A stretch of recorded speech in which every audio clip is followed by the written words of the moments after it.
Hello, friends. Welcome, everyone. We are here. We are celebrating the release of Jack Kornfield's new book. It's called All in This Together, Stories and Teachings for Loving Each Other and Our World. And what is making this celebration of this book release particularly alive, animated, and absolutely fantastic is that we're joined by Anne Lamott to celebrate being all in this together.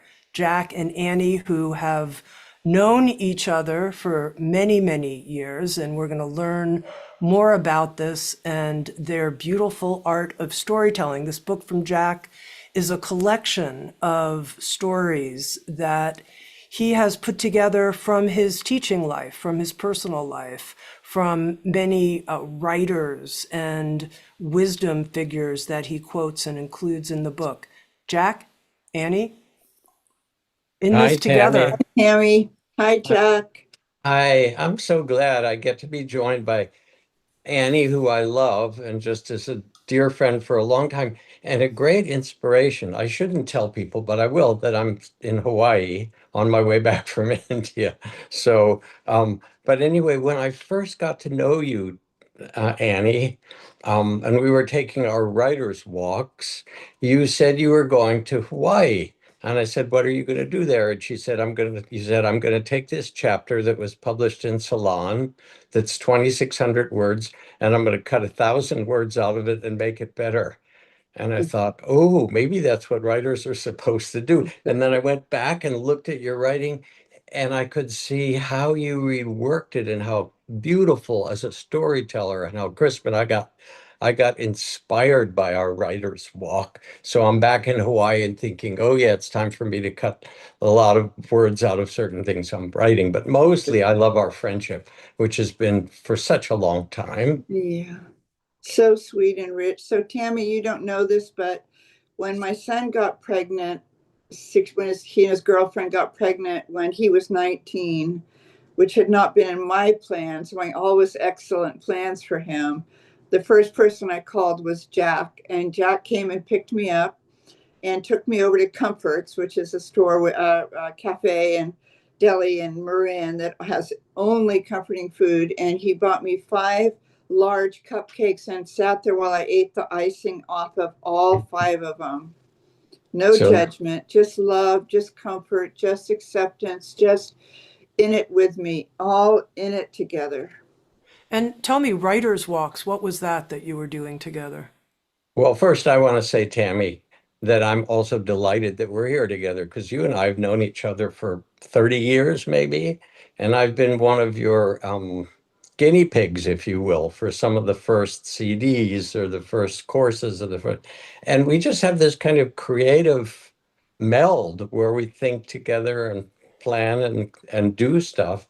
So to be with both of you just makes me happy. I love you both, and you're both so cool. So then you want to know about writer's walks. I think it was instead of drinking or something. You know how writers are.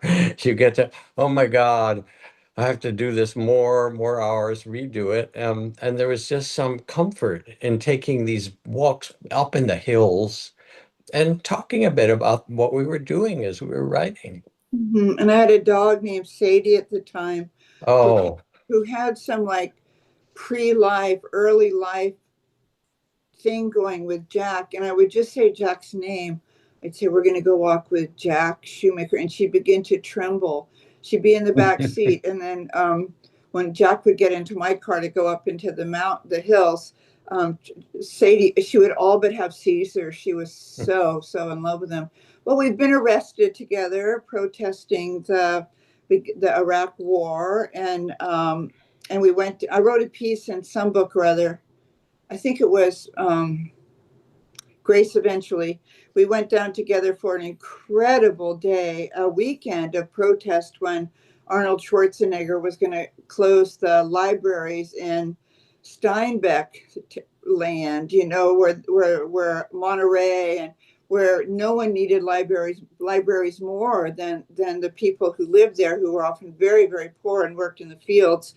And was it Code Pink, Jack? It might have It was been. Code Pink, and we Yeah, it was did a Code Pink. read-in with We did a them all read-in, night and long, tented yeah, out by the library. yeah.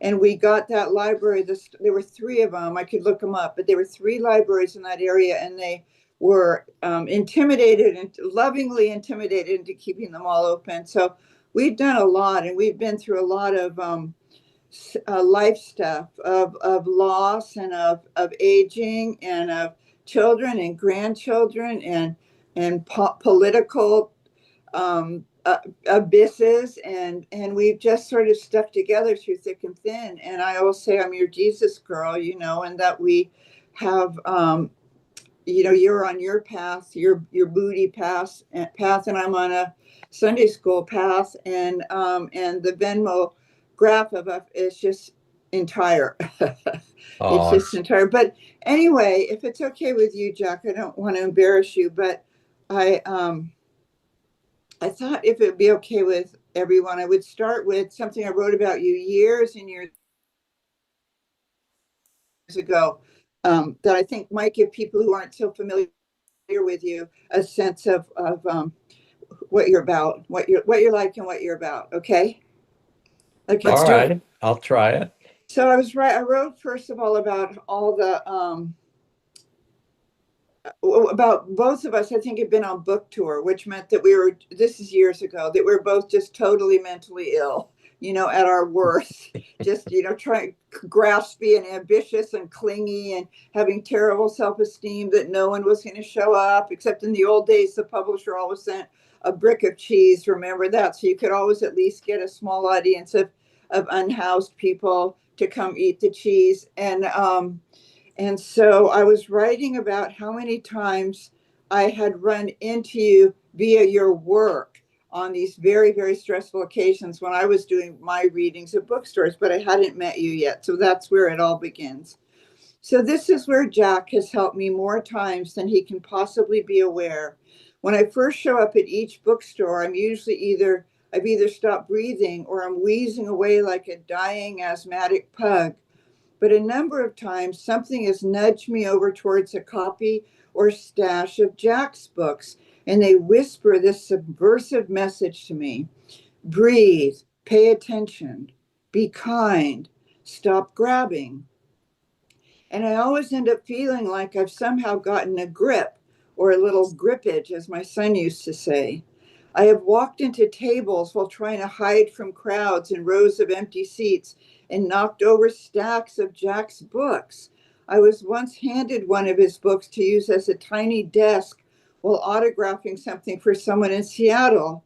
He keeps showing up when I most need the message most, when I feel most like Mr. Magoo at the top of an unfinished high rise, about to step into empty space, but finding instead a girder rising up beneath my feet. This is the effect Jack's work has on me. I show up in crowded bookstores so stoned on myself and adrenaline that I could chase down an airplane. And then I read in Jack's books about quietness, peace, space, breath. I show up to a sea of empty metal chairs and I read his words that life is so hard. How can we be anything but kind? Or about the fullness of an open heart. And I'm suddenly a sea anemone, unfurling her tendrils again after the danger has passed. Maybe what I like best about Jack's message is that it's so subversive. The usual message is that there are all kinds of ways for you to fill up so you'll be strong and nourished and no one can get you. But when you're fortified, fortification by its very nature is braced and can break. So you're still vulnerable, but now you're anxious and ashamed too. You're going to be vulnerable anyway because you're a small, soft little human animal. So the only choice is whether you are most going to resemble Richard Nixon with his neck jammed down into his shoulders, trying to figure out who to blame, or what Jack might suggest to be the sea anemone, tentative and brave, trying to connect, the formless fleshy blob out of which grow the frills, the beautiful petals. It's pretty obvious stuff, and I think it's pretty wonderful chutzpah of Jack not to be afraid of the obvious, to know it instead as a great teacher, to know that right behind the cliche is the original message. So many other people trick it out with draperies and garments and piercing glances, while Jack, in his simplicity and kindness, returns you to yourself. And maybe that's all we have, ourselves in the now. To know the simple truth of love and the moment is here to be passed around and around like a polished stone from the sea, only because, only because it is of itself and for no other reason.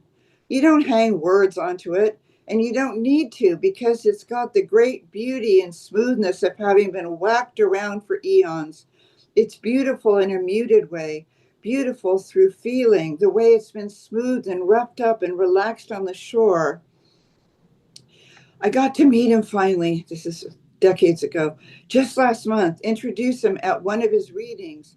He had actually asked the bookstore if he could get me to introduce him because he cares for me. I couldn't believe it. Jack Kornfield. My heart soared like an eagle, but I showed up feeling self-conscious and anxious anyway. There was a huge crowd, of course, for Jack. My son immediately lay on the floor in the back of the bookstore and began to draw. He is a simple people, but I went up to the front of the bookstore and in this sort of gritty, obsequious mood, introduced myself to Jack. He looked at me with such affection that I might have been a child of his, one he hadn't seen in a while. And this amazing thing happened. I felt lovely all of a sudden, in a goofy sort of way, exuberant and shy. I moved away from Richard Nixon to a sea anemone. They're so funny and clownish, absurd and lovely, like a room full of very young girls learning to ballet dance, all those long legs and white tights, or a little boy like mine lying on his stomach, drawing on the floor. You'd have to use the word luminous to describe Jack. One has the impression also of sandalwood, so smooth and brown, giving off a light, delicious, spicy, ancient smell. Mm. Gee, I'd like to meet that person. Oh, Annie, what's beautiful about listening to what you said is that it does carry some of the spirit of the stories in this book, which is what I want for people. Yeah. That they're stories of healing and forgiveness and redemption and, everyday grace, which is the title of one of your books, Mm-hmm. and respect. And Mm-hmm. somehow, what makes me happy in working with people is to be able to remind them of how beautiful they are. Yeah. Yeah. So many of the stories in this book are about that, are about people coming back to their own inner dearness, the sweet, what Gerard Manley Hopkins called the sweet dearness deep down inside, that we're not our personalities and our performers and our performance and our anxieties and our whatnot. We're the sweet, dearest, deepest, true realness way down deep. And you help me. I love the story so much because they always are. They kind of spritz me like a plant mister. But I thought when I saw the book, and it's beautiful. I'll hold it up again for people. All in this together. I was afraid it was just going to be you telling us all the same stories that I've been hearing for years at your Monday night meditation, community meditations at Spirit Rock, which people can come to on Zoom. They just Google Spirit Rock. But there are many of those stories. I was familiar with a lot of those stories, but they're like the liturgy for me. They just give me a feeling of recognition of, oh, right, right. But what I love about this book is it's not just those stories. It's really a very precise weave. It's a precise yet welcoming weave of 100 stories, some of which I remember and some of which I don't remember, or maybe have never even heard. But the reason I wanted to read that piece I'd written so long ago is that that's really what shines and bubbles through this book, is that Mm. feeling of, sweetness and gentleness and kind of ploppiness and breath. And the story you tell about your teacher in the forest with the one. Why don't you tell the story of the one chair? I love that story because Well, first of all, it arises from how how real you were, like, you know, and how anxious and how kind of judgmental of the other monks, and how pissed off you were when you had to bow down to the monks who had like 8 days longer there than you. So tell us that story. Well, there are a whole bunch of those stories. I will tell that The since you one story. asked. Yeah. When I was, yeah, because I tell some stories when I was a new monk. Part of the protocol is that you bow to your elders. Well, when you're a new monk, everybody's your elder. And so Hmm. some of them, okay, I've got to get used to bowing. It's not an American thing. Put my head on the ground. And, you know, sometimes I really respected them. But then there were monks that were like, they were, you know, they were lazy, they were sloppy, they were judgmental, and I'm gonna get my head in the bow like there's some, you know, great being. Um, and I could feel my irritation in doing that. Like, why am I bowing? And then I realized I could feel, wait, this is suffering. Why am I doing this to myself? I'm supposed to bow and learn something. So instead, I switched the lens and I began to look for something I could bow to in each person. Yeah. And there was this old monk who was just sitting around and doing almost nothing and not helping. And I bowed to the wrinkles around his eyes and what he'd survived and all he'd lived through. And there was this young punk monk, you know, who was getting into conflict with the other. And I looked and I said, God, he's got a lot of energy behind all that. And I kind of imagined that something good could come out of it. And pretty soon I got to like bowing. And I would bow when they came and go. And then I'd bow to the trees before I went into my little forest hut. And it just changed my whole way of looking. And in this book, um, well, we begin with a whole series of stories about respect, actually, about kind Yeah. of what it means to meet the world and one another, whoever weird form we take and they take, with a respectful heart. And yes, there's a great long story about what women want from the King Arthur Yes, I fables love of that. Sir Gawain. It's such a fabulous story. And then there's tiny ones like the Yeah. little boy who goes out to the restaurant with his parents to have dinner. And the waitress comes over and says, takes an order, says, what would you like to this, you know, 7-year-old boy? And he said, I'd like a hot dog and a Coke. And his mother says, he'll have the meatloaf, the mashed potatoes, and a glass of milk. And the waitress takes the order of the parents there. And as she's walking away from the table, she looks back and she says to the little boy, do you want ketchup or mustard on your hot dog? And he beams and he says, she thinks I'm real. Yeah. And that sweetness of just seeing the value in all the weird people that make up our community of humanity with respect. Everybody likes it. Your animals like it, your family likes respect, your garden likes it.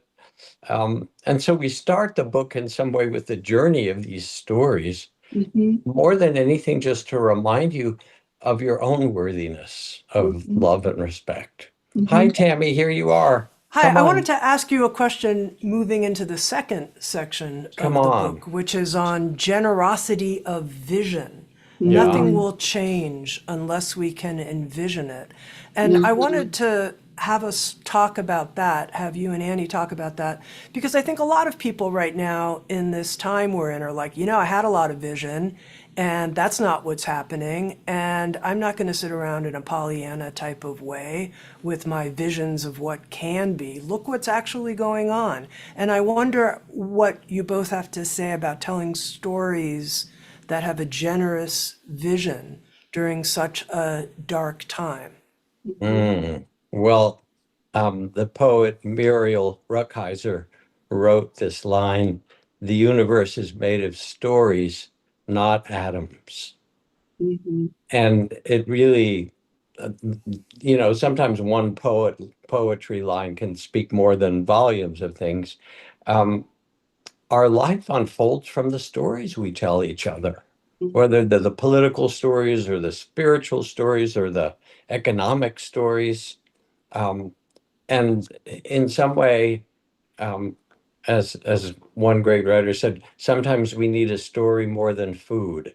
And right now we need the stories that says, even though we may be going through increasive divisiveness and the poly crisis of the climate change and AI and all these things that are disruptive, what's the story of the heart?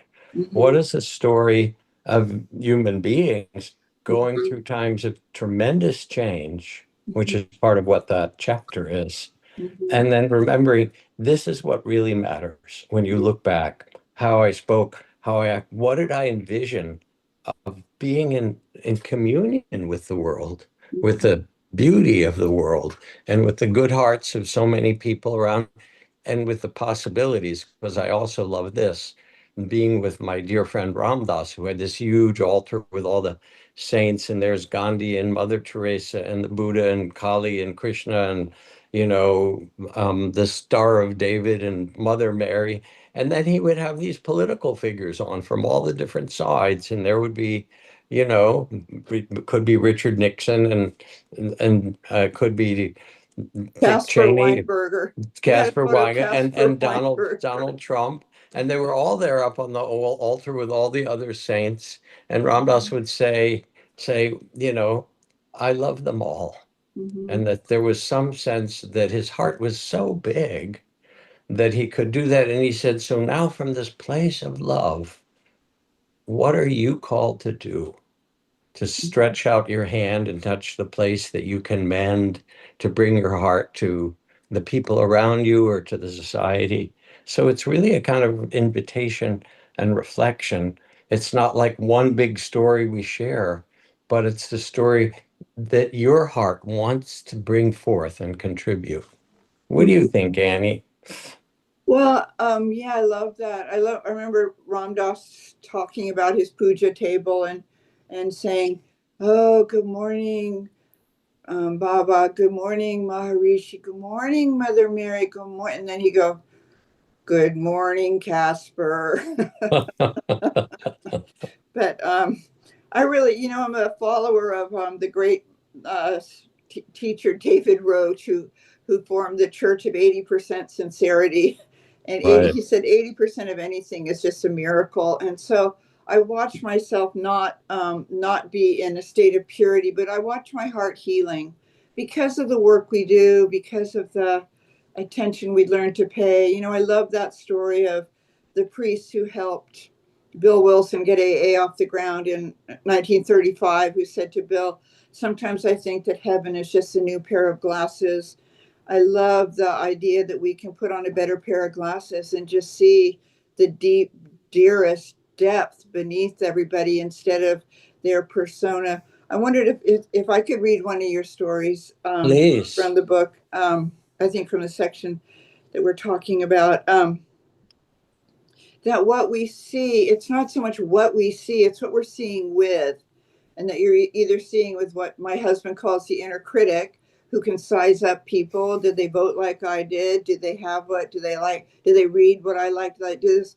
Or you see them as people that are just struggling on this often very difficult incarnational side of things, on this side of eternity. And they're like, you look at Donald Trump with a different pair of glasses on, and you see someone who has literally never once loved, whose brother suicides behind alcohol because of the lack of love and the pressure and the cruelty of that family. And you can see it, like maybe 80%, that this is a person who was just starved to death for love.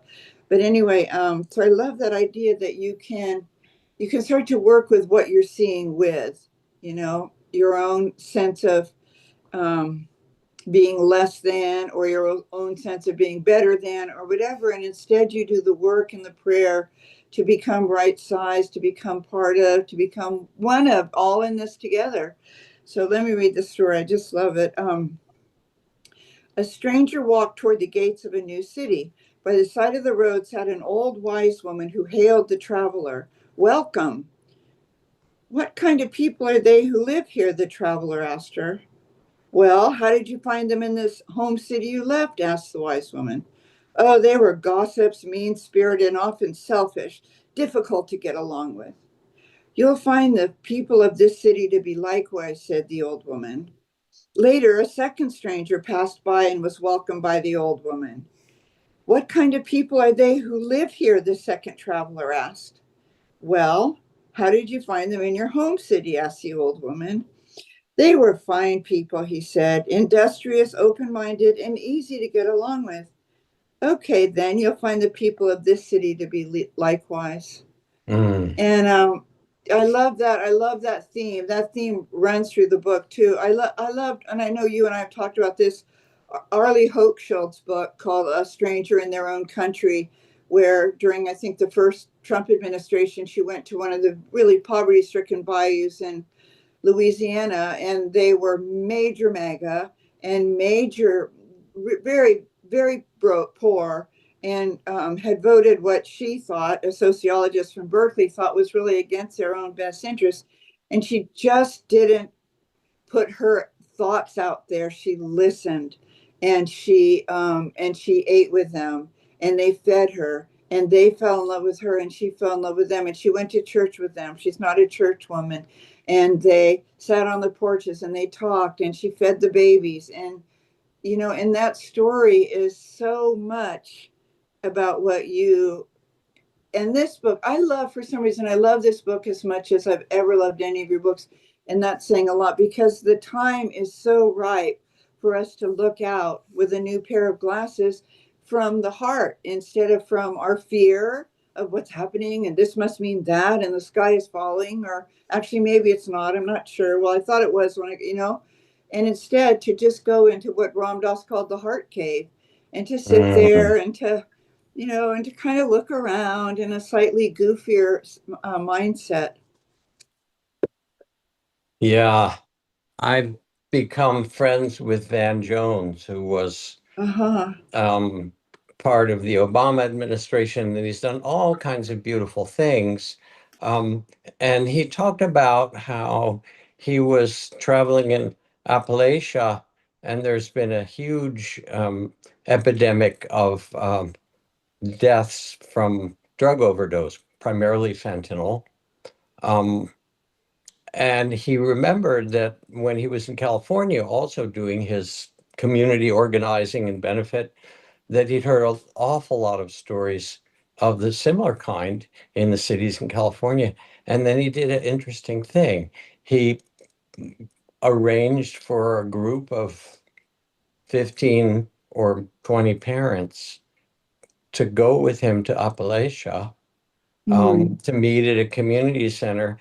And he said, I want you to bring a picture of the children or the child that you lost. And they went into the room. Here are these 20 libs from California, if you will, from that ilk. And here are these people in Appalachia, mostly pretty conservative. And they sat there and they each had brought a picture of their child. And he said, when they began to talk, there was nothing about their, political judgment or views. There was just this huge tenderness of heart. Here we are. How do we hold this together? We are parents, we're brothers and sisters in this mystery. And how do we support each other with this field of love? And that's really partly what you're talking about, and what also these stories speak to. Yes. Hi, Tami. Go Hi, ahead. Tami. Let me say one more thing, and then Tami, we miss you when you're gone. Jack is inconsolable when he can't see you, but I'm glad to see you back. Mwah. I was just a speaker on a cruise ship. Just literally, I got home 2 days ago. That was to celebrate The Nation magazine's 160th anniversary. And every day on this cruise ship, it was only 150 of Nation people, and then 1,500 other people. Well, every day there was a meeting of 12-step people, kind of generic 12-step people, in the dining room. And so I went the first day, and it was like 7 people.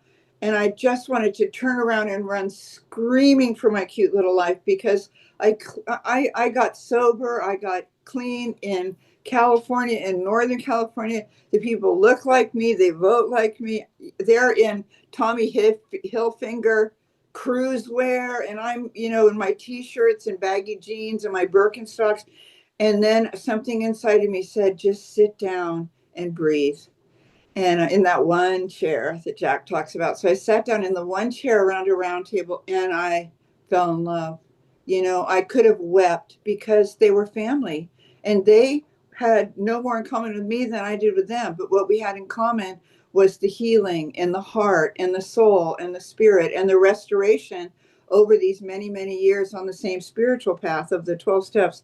And it was funny because I thought, God, Annie, I do that over and over again. I think, oh, I have nothing in common with these people. I don't even know this and that. And then you sit with them and you breathe and you look them in the eye. And you know what? You fall in love. You love them. You Yeah, love them. you love I have them. to let my dog in. Go ahead, Tammy. I can still hear Sure, you. sure, sure, sure. And, being with you both is such a tremendous joy.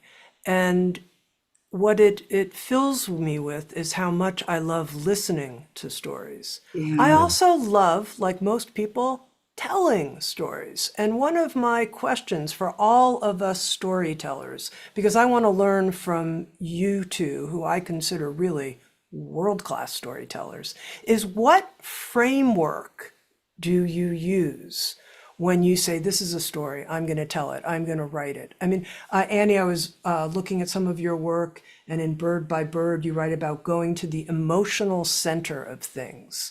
And I Mm-hmm. thought, oh, that's really interesting. I could tell a Mm-hmm. story by going to the emotional center. But is that really going to help anyone else? I'm not so sure. Sometimes it might, sometimes it might not. Is the goal to create a story that's transformational, tell a story that's transformational for others? So I'd love to hear from both of you the framework you use, if you have one, as storytellers. I want a story that softens their heart, that makes them weep or laugh, that touches them in some way so that they remember who they are. And every time I teach, I kind of shuffle through the, whatever library in my mind and heart of stories to say, what's a story that will illuminate the things I'm talking about? And the story also does common humanity. Somehow you hear it and it go, oh yeah, we are in this together. This is us, as humans. And there's a kind of connection that comes from that story. So I look for all of those things, to laugh, to cry, to feel something. Maybe that's, Annie, what you mean by the emotional center, the emotional heart of it. What did you mean?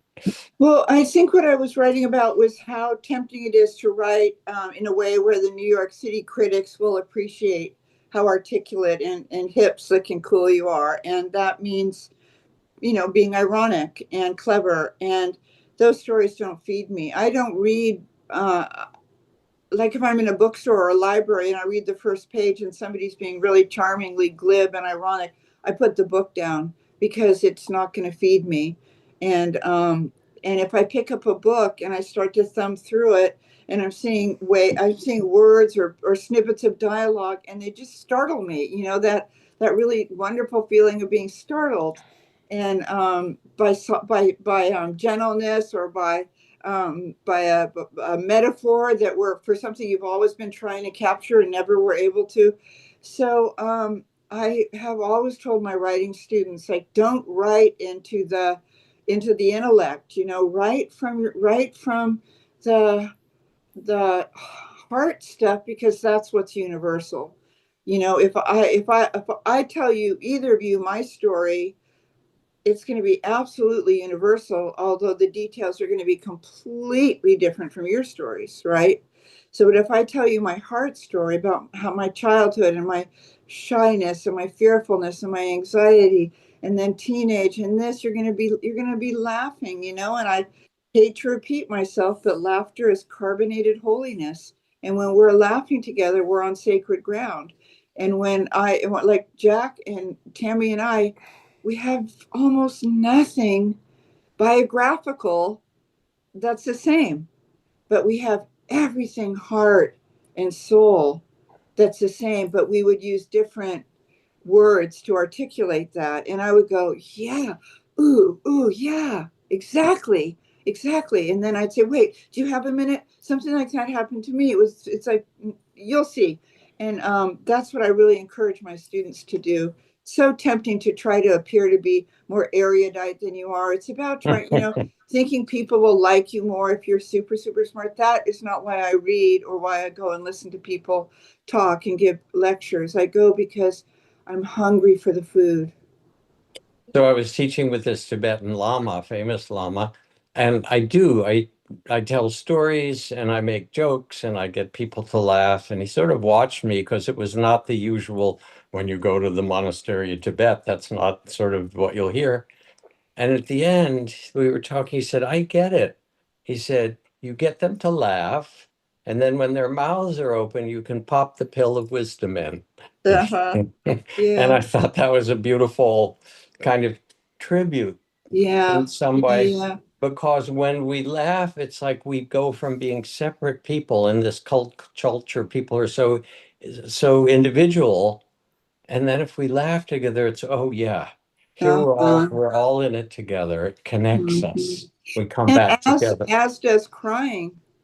As Yes, does yes, crying. Yeah. yeah, yeah. Um, I'm going to tell a short story about another storyteller who I adore named Mark Yaconelli, who wrote a book called Between the Listening and the Hearing. And between the telling and the listening. But he told this one story where he goes into communities like you have, where there's been a tragedy, where there's been a shooting or a fire or a factory closure, and people are really frightened. And he just gets them gathered together in a room, warm room, and he has them tell their stories. And he asks them prompts, and they tell their stories. It's very, very profound. It's chemotherapy of the gentlest nature because it gets in there so deep to hear, to tell, and to listen. So a woman had paid a lot of money. She was a doctor and an MD in India. She had flown all the way to wherever he was, outside of Portland, to attend one of these weekend workshops on storytelling. And he had bought a really cheap blanket for every single person there. One of those beautiful Mexican blankets that they sell on beaches for about $5 in Mexico. And they're so pretty. Each one is a work of art. There were about 25 people there, and he'd given a lecture for about 3 hours, and then they ate. And then he said, I'm going to give everyone a blanket, and I want you to take it to the back of the room, and I want you to stretch out for a while, maybe curl up, maybe sleep, maybe just rest. The woman from India was furious, and she said, I paid several $1,000s for this weekend, and I flew for 22 hours to hear you talk. And he said, I know, just trust me, just do this, okay? So she took the blanket and she went to the back of the room, and they did this for about an hour. And then everyone came back to their chairs, and she came forward and she just began to weep. And she said to Mark, I hadn't realized how exhausted I was. And Yes. when I tell that story at my groups, people just can tear up Ah, because people are exhausted. But people don't, they're super busy, and they have families, and they have their work and their politics and their lives and their pets and their everything and the whole world. And people moving around, moving this, getting more done, getting one more thing done. And we don't realize how exhausted we are, and how desperate we are for rest, for peace and yeah. rest. These stories and your book are all about, or not all about, but so much, and so much of the teachings are about peace and rest. Yeah, and about also not being idealistic. When people come to meditation, which is sort of my jam, Yeah. and it can be translated. I go to the gym and work out. I've got a good diet.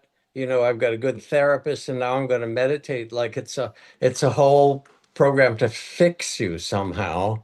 But that's not the point. The point isn't actually to kind of get on the neck treadmill. It's to Right. stop and and be where you are, and then hold yourself, surround yourself with kindness and compassion, and then see with the eyes of compassion. It's not to make meditation a grim duty. Okay, I have to do this. So I was traveling with my teacher from the forest monastery. There's a story in the book. And he was, this very wise, wonderful elder. And we were visiting a little monastery on the border of Cambodia and Thailand that was some hours away. And a young man, part of the community, picked us up in his, you know, whatever it was, his slightly older Toyota. And we're driving the dirt roads. They weren't paved through the mountains. And they were 1.5 lane mostly. And mostly he's just speeding along as young men do. Um, and then he started to go faster. And we said, could you please go slower? And he hardly listened. And it was fine, except about every 10 minutes, we'd run into a bus coming the other way, or a logging truck, or a water buffalo that wandered out in the road and almost go off on the cliff on one side, and he'd see around. And so it was terrifying. I was holding on and thinking, okay, I'm going to die a monk. And then I look over at my teacher and he's holding on and his knuckles are white. So anyway, and finally we pull into the courtyard of this monastery and he turns to me with a big smile and he says, scary ride, wasn't it? And there was something so charming about that. It wasn't like, oh, the great master has no fear. It was like going to Disneyland. We had a damn scary ride. He acknowledged it with a smile. He said, that's the way things are. And there's something about not fixing how we're supposed to be, but actually coming here and saying, how am I now? And can I hold how am I now with the spirit of kindness and respect and sometimes redemption from all the things that we've done, all these things that are so helpful for the heart to come into ease. And that's part of what I hope. I mean, I'm somehow imagining people buying this book and putting it by their bedside or maybe in the bathroom, how we do. Mhm. And sort of microdosing love Yeah. and understanding from one story to another. Mhm. Now, Jack, you dedicate the book to Trudy, your wife, and you Yes, say, she brought me into a field of love that has changed the story of my life. yes, And Annie, I know you have a great love in your life, and we're married not that many years ago. And for both of you to have these loves blossoming in your life at this age and the depth of heart fulfillment that can deliver. I was wondering if you could both tell us a story about that. Well, it's fun to see Annie and Neil because they really do love each other in a visible way when visit them. It's totally sweet. Annie, yeah. How did Oh, that okay. happen? So, yeah. So, um, the amazing thing, I wrote about this in somehow, I think, in my book somehow, that I had longed for a soulmate, and I was getting up there. I think I had turned 60 and I decided to go on match.com. And for a year I had terrible dates. But I wasn't desperate. And I have a mentor in my 12-step program, and she had helped me understand that I wasn't anybody's priority because I wasn't my own priority. I hadn't found someone who could adore me just unabashedly because I didn't adore me unabashedly.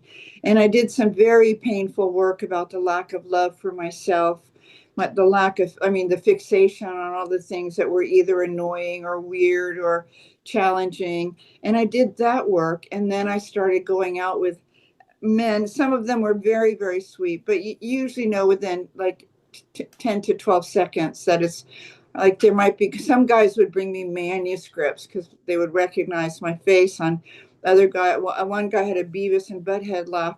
But what I did was I decided to stay with it. When all else fails, follow instructions. So I decided to learn how to date, and I dated for a year. Then I took a break. Then one day I saw this guy on Match, and there's a match for old people. I forgot what it's called. Oh, Our Time. And I really loved how he looked. He kind of looked like William Hurt. He was possibly overeducated. He had beautiful hands in the photograph, and he was very, very spiritual.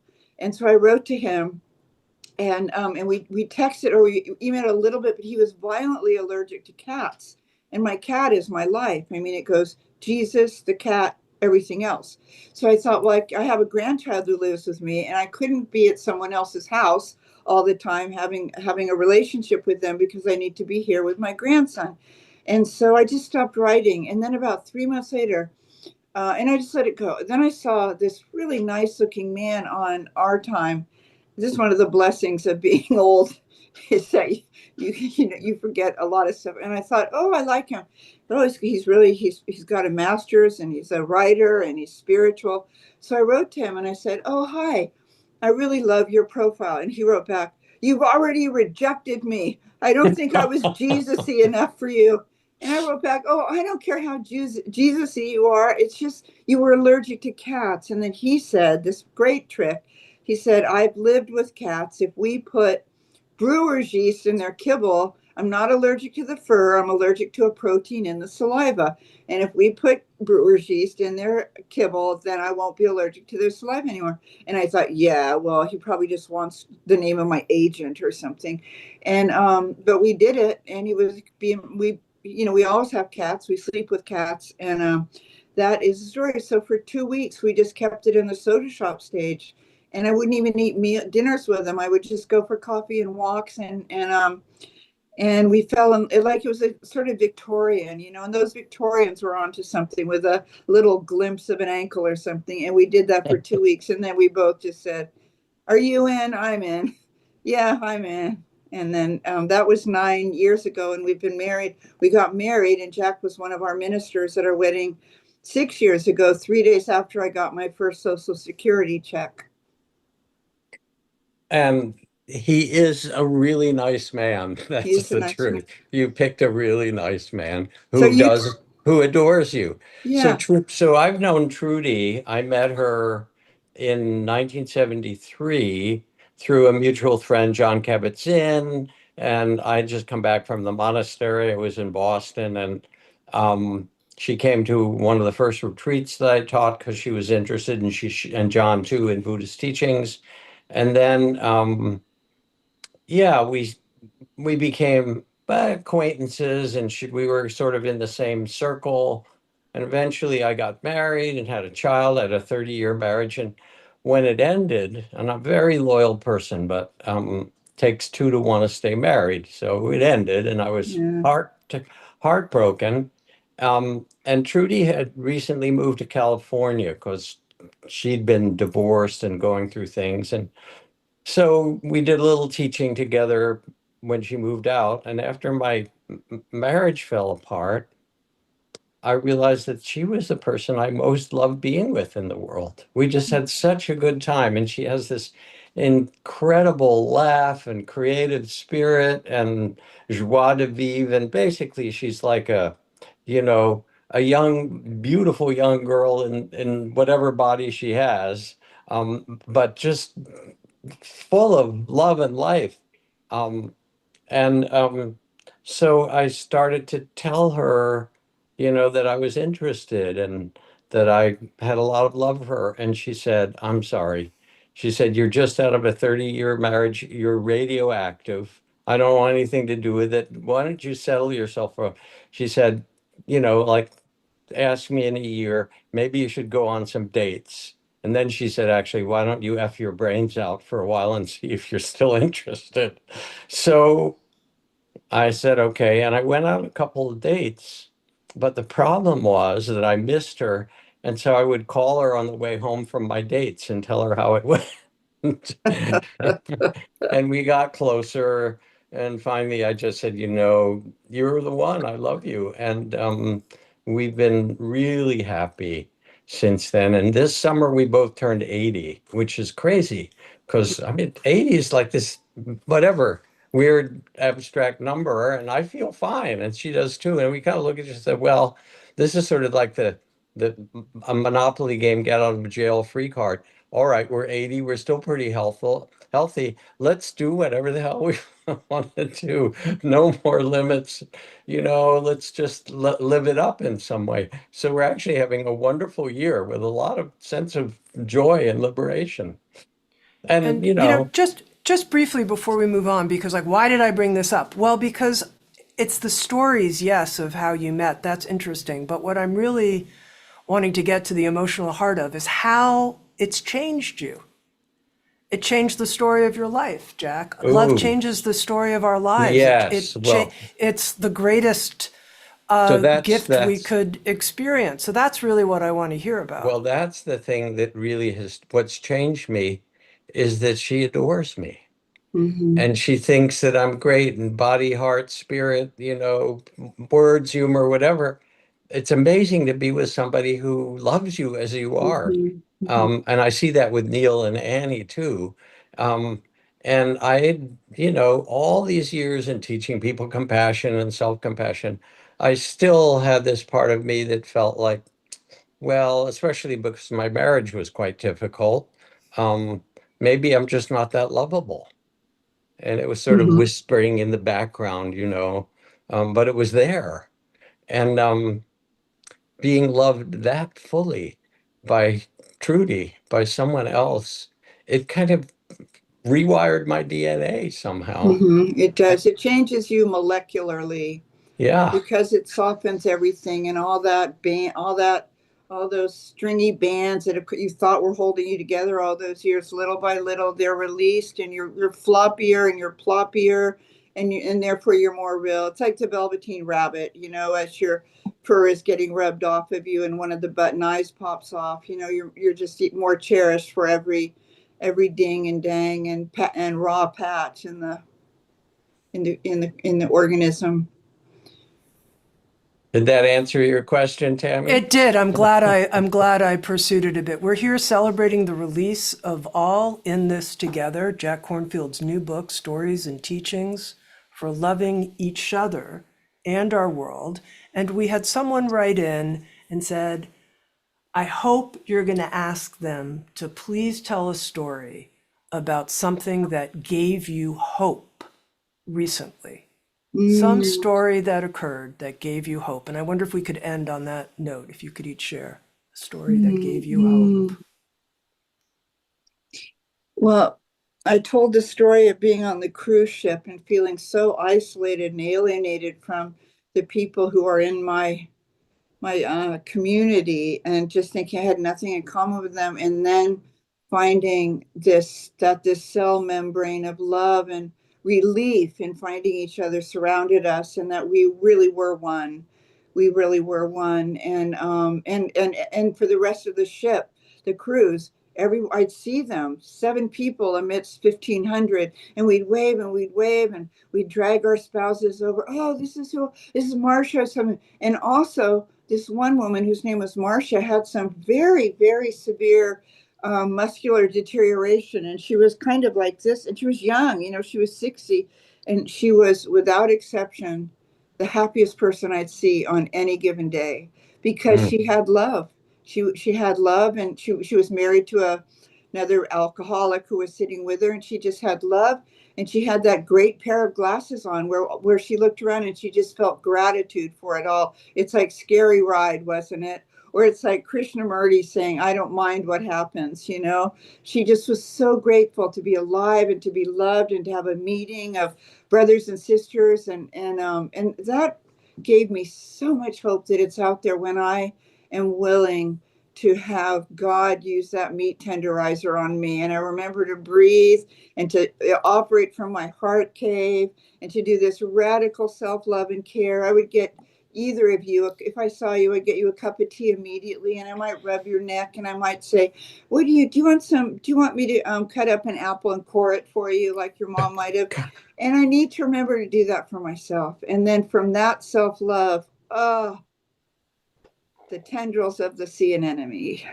Cupcakes. I want cupcakes. Cupcakes, yeah.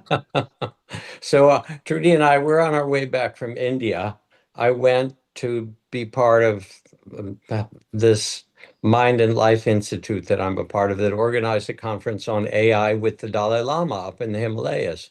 And the Dalai Lama is 90 years old, and he's not really teaching much anymore. He's sort of become more quiet in his life and less kind of intellectually engaged, which he had been remarkable. He'd been like sitting, sometimes it was like sitting with Thomas Jefferson. He was so creative and smart.